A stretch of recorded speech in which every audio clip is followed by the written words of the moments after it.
ताला चाबी छाप जिंदाबाद जिंदाबाद, ताला चाबी छाप जिंदाबाद जिंदाबाद, जीतेगा भाई जीतेगा, ताला चाबी जीतेगा, जीतेगा भाई जीतेगा, ताला चाबी जीतेगा। ग्राम पंचायत कुरान कापा से सरपंच पद हेतु श्रीमती रुचि ईश्वर चतुर्वेदी दीदीला ताला चाबी छाप में मुहर लगा के भारी मतों से विजयी बनाना है, भारी मतों से विजयी बनाना है। सुनो सुनोगा किसान, सुनो सुनोगा जवान, ताला चाबी मुहरे लगाना है। सुनो सुनोगा किसान, सुनो सुनोगा जवान, यही दिल में लेके जिताना है। ये ताला चाबी मुहरे लगाना है, रुचि दिल मिली के जिताना है। ताला चाबी मुहरे लगाना है, रुचि दिल मिली के जिताना है। सुनो सुनोगा किसान, सुनो सुनोगा जवान, यही दिल में लेके जिताना है। सुनो सुनोगा किसान, सुनो सुनोगा जवान, यही दिल में लेके जिताना है। अपन गांव में विकास के गंगा बहाना है, अपन गांव में विकास के गंगा बहाना है। तो हमार रुचि दीदी के ताला चाबी छाप में मुहर लगा के भारी मतों से विजयी बनाना है, भारी मतों से विजयी बनाना है। हमार श्रीमती रुचि ईश्वर चतुर्वेदी दीदी के छाप हवाए ताला चाबी छाप, ताला चाबी छाप।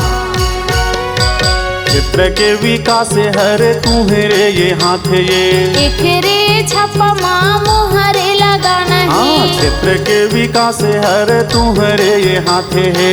एकरे छापा माँ मुहरे लगाना है।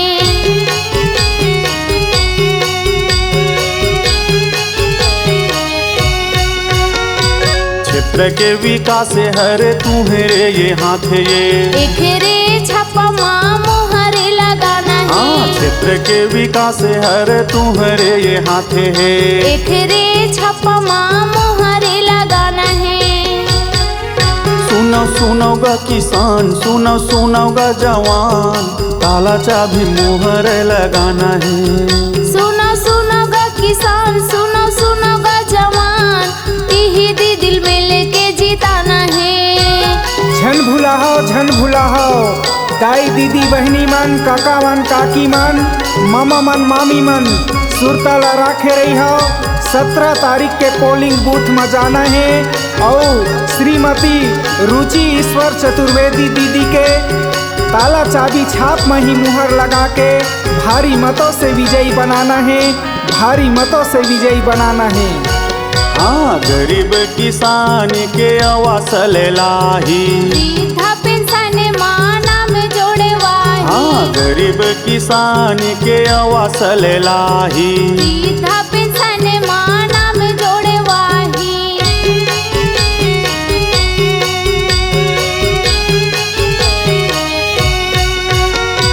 गरीब किसान के आवास ले लाही, वृद्धा पेंशन माँ नाम जोड़े वाही।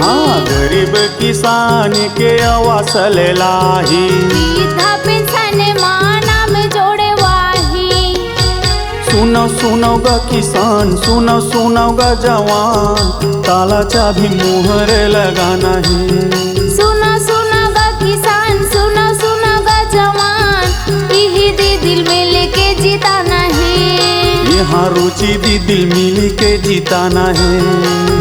सुनो सुनोगा किसान, सुनो सुनोगा जवान, यही दिल में लेके जिताना है। ताला चाबी छाप जिंदाबाद जिंदाबाद, ताला चाबी छाप जिंदाबाद जिंदाबाद, जीतेगा भाई जीतेगा, ताला चाबी जीतेगा, जीतेगा भाई जीतेगा, ताला चाबी जीतेगा।